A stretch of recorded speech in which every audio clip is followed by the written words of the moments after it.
Hey everybody, welcome back. My name is Mr. Rich. Here's my contact information, and today we're going over motor and industrial motor controls. So now the objectives: size branch circuits and feeders, and size motor short circuit protectors. Equipment, non-applicable. Tools, we will use a calculator, and materials, pen and pencil, or a pen.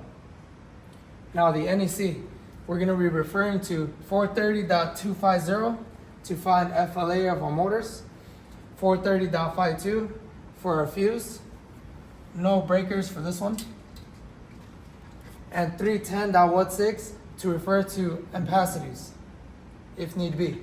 Okay.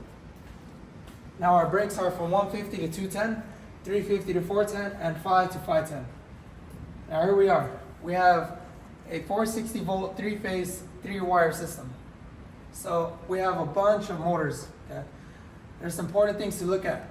Since we have to find the fuse, we have to determine the FLA of the motors using 430.250. Now, we'll start with the top, we'll work our way down, and then we'll go all around. All right? So the first one, it says here we have 15 horsepower squirrel cage tie motor at 460 volts, and it's saying we need to use a non-time delay fuse. So right now we have to determine the full load ampacity of our 15 horsepower squirrel cage motor. So we will refer to 430.250, and then we will look for 15 here. 15 horsepower at 460 volts.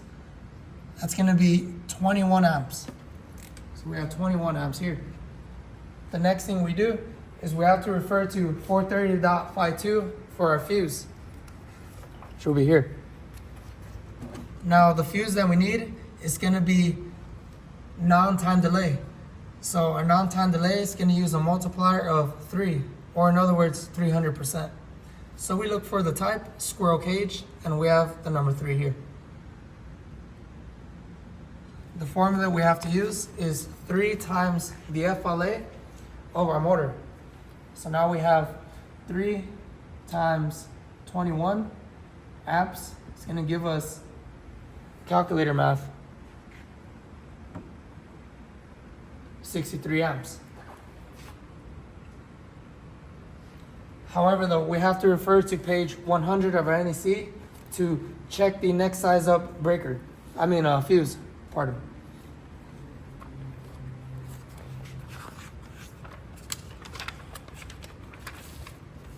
So we're given 63 amps, but we have to go up a size. So our next size is gonna be 70 amps here. So we'll go ahead and choose 70 amps.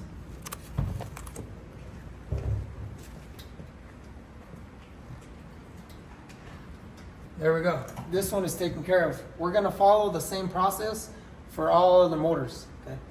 So our next one up, due to space, I'm gonna be erasing this. So we have here a 50 horsepower motor, and it's squirrel cage, and we need to find dual element time delay. So it's time delay fuse now. So our FLA for our 50 horsepower motor is gonna be 65 amps here at 460 volts. So our FLA is 65 amps. And now we have to refer back to this chart right over here for time delay fuses. It's gonna be dual element here. For a squirrel cage, we use a multiplier of 1.75. So we have here 1.75 multiplied by 65. And then calculator math, we have 1.75 times 65 gives us 113.75. We will now refer to page 100 or 240.6a to choose the next size up. The next size up for 113.75 is going to be 125 amps. So we will use 125 amp fuse.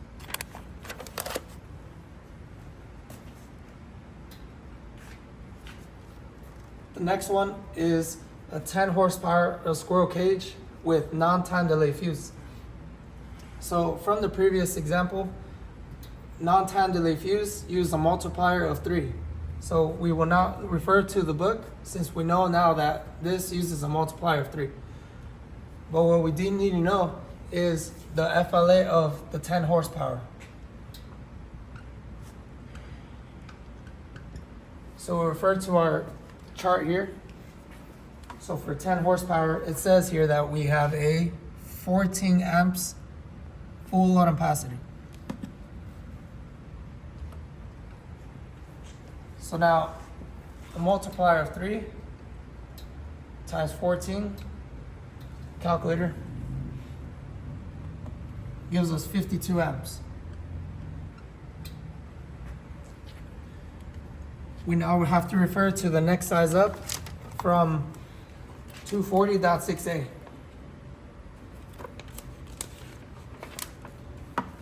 The next size up from 52 amps is going to be a 60 amp fuse. So we use 60.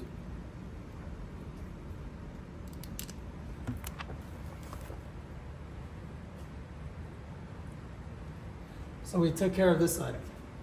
Now we're going to follow the same process for these motors over here. So now we're going to do dual element time delay for a 100 horsepower squirrel cage motor. So we do need to find the FLA.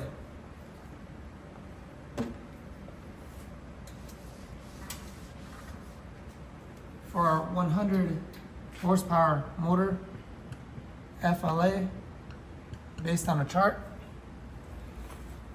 is going to be 124 amps. So we have here 124 amps. Now we have here dual element time delay. So just to be sure, we look back at 430.52, and time delay uses a multiplier of 1.75 for our squirrel cage right here.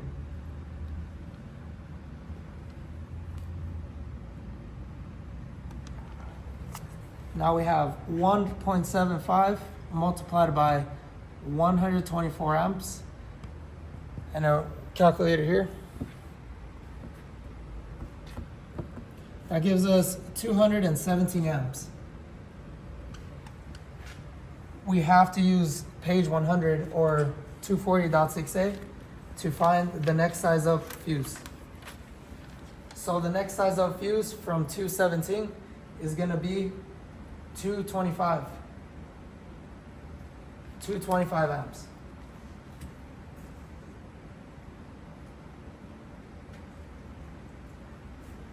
Next one up, we have a 20 horsepower squirrel cage motor and non-time delay. So we have to find the FLA of our 20 horsepower squirrel cage motor.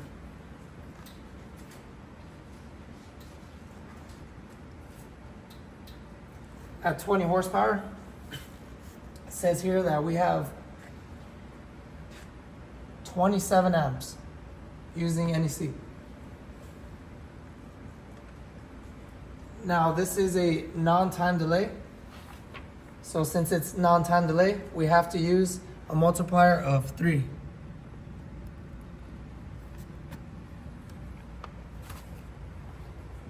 Three multiplied by 27 will give us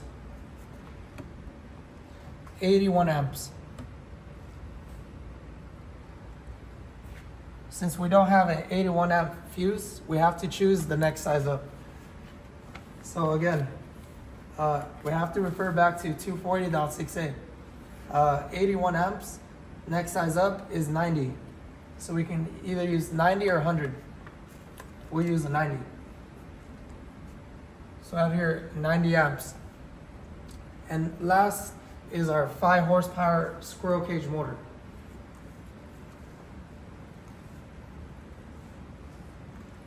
Five horsepower here gives us 7.6 amps.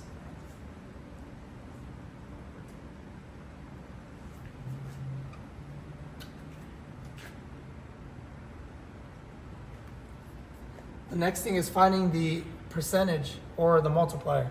It says here non-time delay, and non-time delay uses a multiplier of 3. So now 3 times 7.6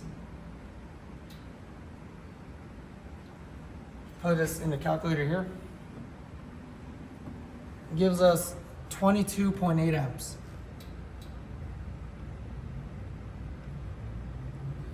However, since we do not have a 22.8 amp fuse, we have to look at page 100. The next size up from 22.8 would be 25 amps here.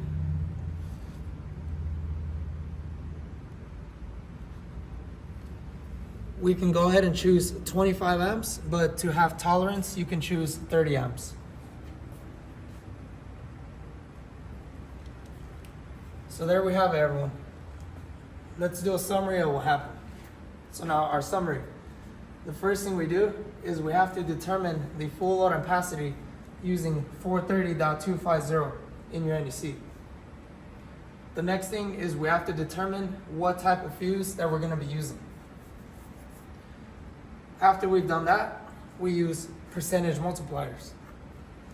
So per motor, you have to use a multiplier by that FLA that you found in 430.250. Then the next thing per motor is going to be using 240.6A, which is rating selection for both fuses and circuit breakers if need be. So now that pretty much concludes the lecture, and I'll see you all next time.